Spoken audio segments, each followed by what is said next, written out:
आज जो चैप्टर लेकर के आप लोगों के बीच आए हैं, चैप्टर का नाम है आवारा मसीहा, जो कि एक जीवनी है। इसको लिखने वाले हैं विष्णु प्रभाकर जी। शरद चंद्र के जीवन पर आधारित है यह जीवनी। नाम है आवारा मसीहा।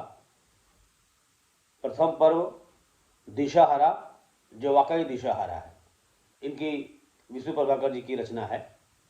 शरद चंद्र के जीवन को दिशा, उसके जीवन की दिशा क्या है, उसका उद्देश्य क्या है, दिशाहारा समझिए, कुछ भी तय नहीं उसके जीवन का। और ये आज के लोगों के लिए आवश्यक है कि आप अपने जीवन का एक लक्ष्य बना लें। यह पाठ आपको किस ओर इंगित करता है, क्या बताना चाहता है। कुछ भी तय नहीं है, कुछ भी पहले से तय और योजनाबद्ध नहीं है, जीवन का कोई उद्देश्य नहीं है। वास्तव में जीवन का उद्देश्य होना चाहिए। आपके भी जीवन के उद्देश्य होंगे कि आप पढ़ लिख कर क्या करेंगे। स्पष्ट है, जो आवारा होगा वह दिशाहारा तो होगा ही। जीवन का आरंभ बाल सुलभ चंचलता से होता है, सब कोई को पता है। बचपना बड़ा नटखट, प्रेम भरा, चंचलता से भरी हुई होती है। एक रीति है कि सद्बुद्धि चीथड़ों में चमकती है। नहीं कहा गया है होद बीरवान के चिकने पात, तो ये कहा गया है सद्बुद्धि चीथड़ों में चमकती है। कमियों के बावजूद शरद चंद्र का व्यक्तित्व इतना सार्थक और सटीक बन पड़ा कि हैरानी होती है। और दीवार के चिकने पात वाली बातें हैं। स्वतंत्र व्यक्तित्व, स्वच्छंद वातावरण की तलाश में हमेशा वो रहते हैं। मन ही मन उन्होंने प्रतिज्ञा की होगी कि मैं सूर्य, गंगा और हिमालय को साक्षी करके प्रतिज्ञा करता हूं कि मैं जीवन भर सौंदर्य की उपासना करूंगा। प्रकृति, सौंदर्य, सुंदरता, जहां ये पॉजिटिवनेस है, सकारात्मकता है, ये मैं जीवन भर अन्याय के विरुद्ध लड़ूंगा। हर जगह इंसान का यह काम होना चाहिए कि मैं कभी छोटा काम नहीं करूंगा। यह संकल्प ही मनुष्य को बड़ा बनाता है। समझ लीजिए, इन्होंने जीवन भर क्या करने की ठान ली होगी। अपने पिता की अकर्मण्यता के कारण शरद चंद्र का बाल्यकाल अपने नाना के घर बीता।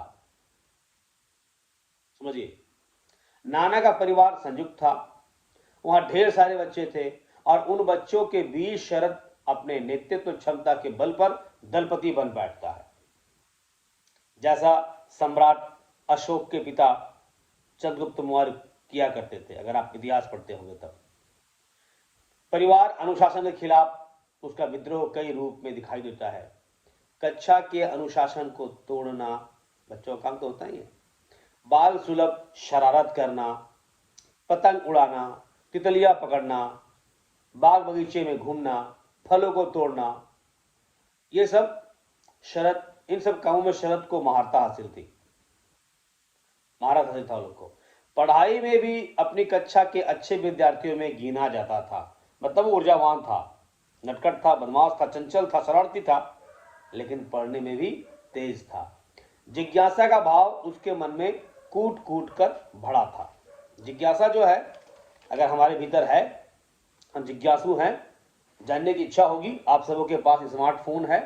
अगर आपके मन में सवालात हैं, प्रश्न हैं, जिज्ञासाएं उठती है, तो आप स्मार्टफोन का इस्तेमाल करें और स्मार्ट बन जाएं। स्मार्टफोन के गलत उपयोग करके आप स्मार्ट नहीं बन पाएंगे, फिर समय का दुरुपयोग, नेट का दुरुपयोग हो जाएगा।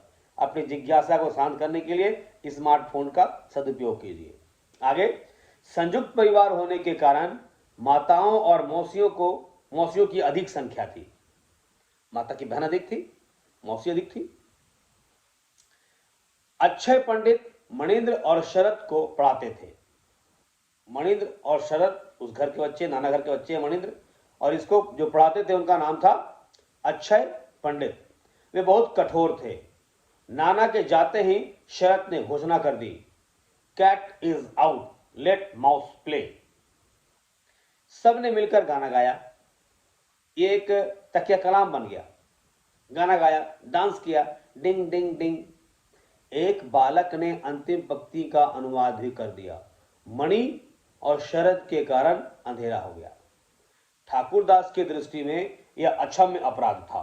देर करके घर लौटना, अंधेरा करके घर लौटना ये अच्छी बातें नहीं थी। और अच्छे घर के बच्चों के लिए ये मनाही भी होती है कि भाई देर नहीं करना है, सूरज के अस्त होते ही घर पहुंच जाना है। तो यह अक्षम्य अपराध उन्होंने किया था।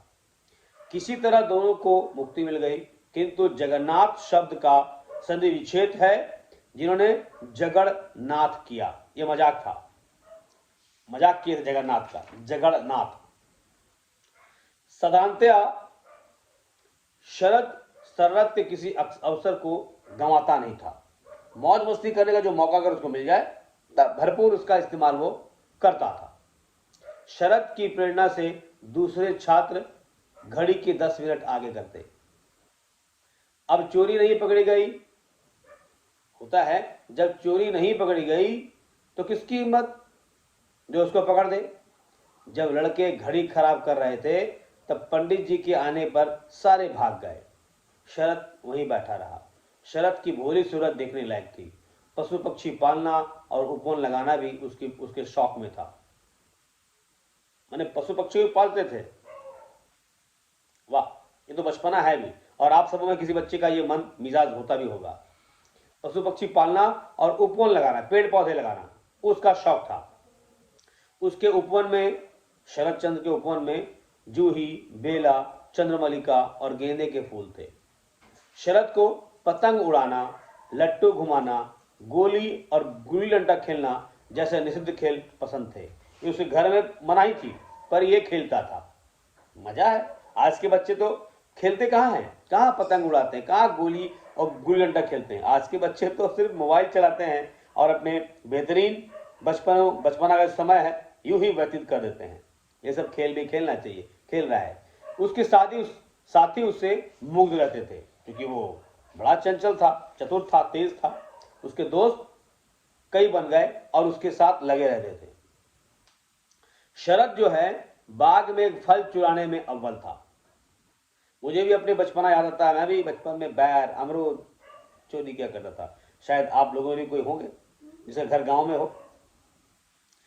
वह पकड़े जाने पर दंड भी सहज स्वीकार करता था। ये एक बड़ी अच्छी बात है। अगर पकड़ा गया तो जो सजा मिलेगी उसको स्वीकार कर लेता था।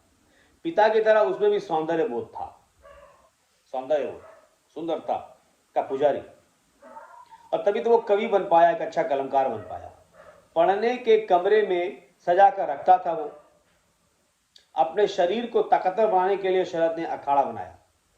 उसे कुश्ती भी आती थी, मतलब सौंदर्य पसंद था, अपने शरीर को मजबूत रखता था, यानी कि सेहत के प्रति वो सजग था। गोला फेंकने के लिए बड़े बड़े गोल पत्थर इकट्ठे करने के लिए वो तैयार रहता था। गोला फेंकना है, शॉट पुट थ्रो, तो उसके लिए वो बड़े बड़े गोल गोल पत्थर जुगाड़ करता था। पहरेलाल बार की व्यवस्था नहीं हो सकी। शरीर बनाने के लिए ही शरद मणि के साथ तैरने गए। जान लीजिए, तैरना भी संपूर्ण व्यायाम में से एक होता है। एक गर्दन से लेकर पैर तक का एक्सरसाइज तैरने से हो जाता है, और तैरना सेहत के लिए बहुत बेहतरीन होता है। तो शरीर बनाने के लिए शरद मणि के साथ तैरने गए। थोड़ी देर बाद जब शरद और मणि वापस आए तो उन्हें डांट पड़ी। जिस समय नाना मणि को मार रहे थे तब नानी ने शरद को छिपा दिया था। नाना जी जब मार रहे थे उसको, मणि को, तो उसकी नानी को पता था शरद को भी मार पड़ सकती है, तो उसकी नानी ने शरद को छुपा दिया था। ये नानी और नाती का प्रेम प्रदर्शित करता है।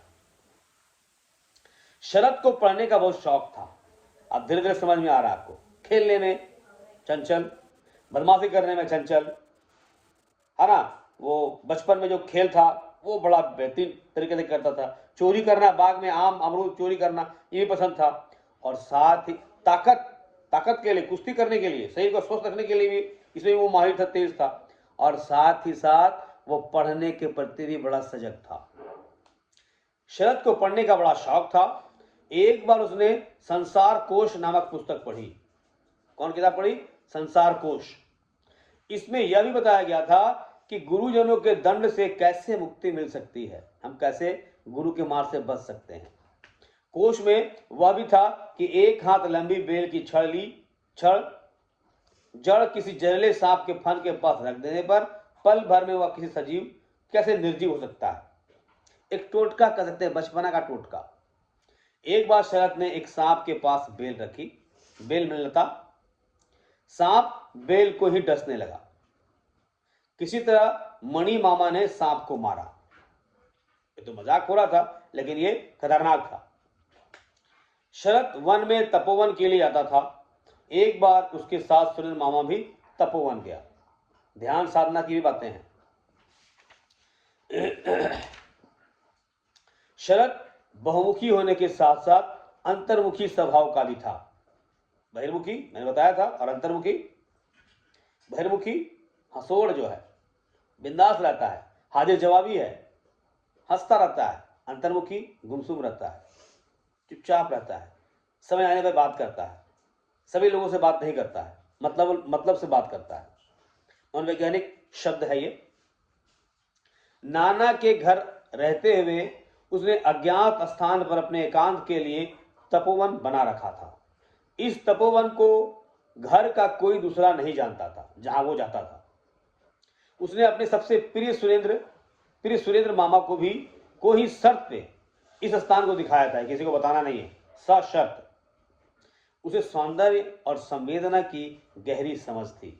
ये अच्छा मानव होने का, अच्छा इंसान होने का पहचान है कि आदमी को सौंदर्य की परख हो और संवेदनशील हो। उसके तपोवन से इस बात का पता चलता है कि वह मानवीय हृदय के मर्म को भी पहचानता था। मानवीय हृदय के मर्म, हमारे मन में कौन सी बातें चलती है, किस बात से आहत पहुंच सकती है और कौन सी बात से प्रसन्नता प्रकट हो सकती है, इन सब बातों से परिचित था शरद। गांव में एक स्त्री को पहचानने की क्षमता से बड़े अचंभित हो गए थे। शरद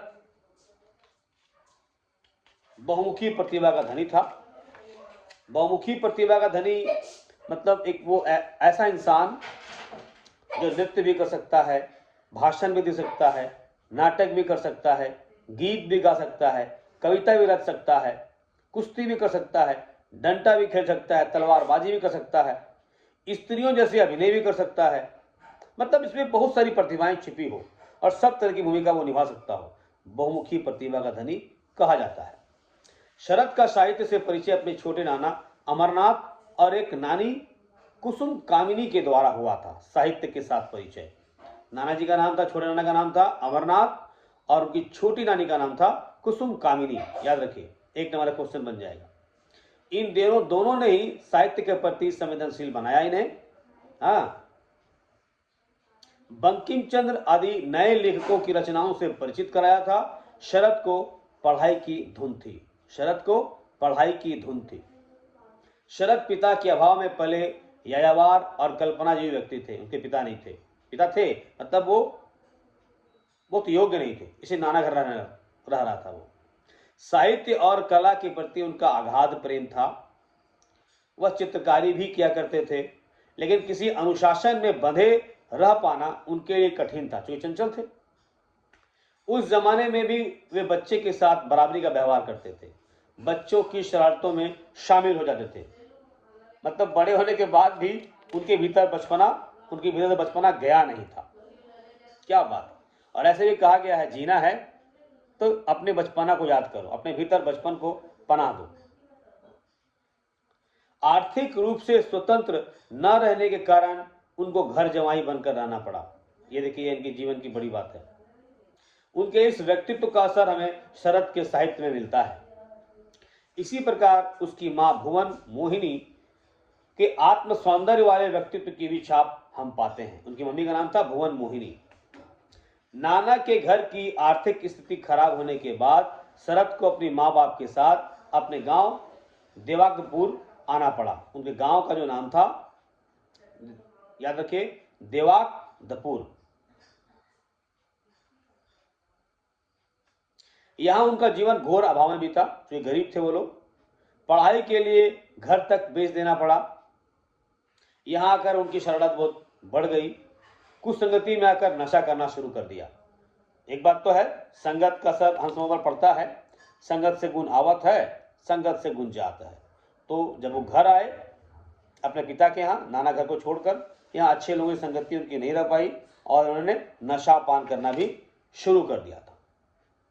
मोतीलाल चट्टोपाध्याय के पिता संभ्रांत राठी ब्राह्मण परिवार के एक निर्भीक व्यक्ति थे। उन्होंने हमेशा प्रजा का ही पक्ष लिया।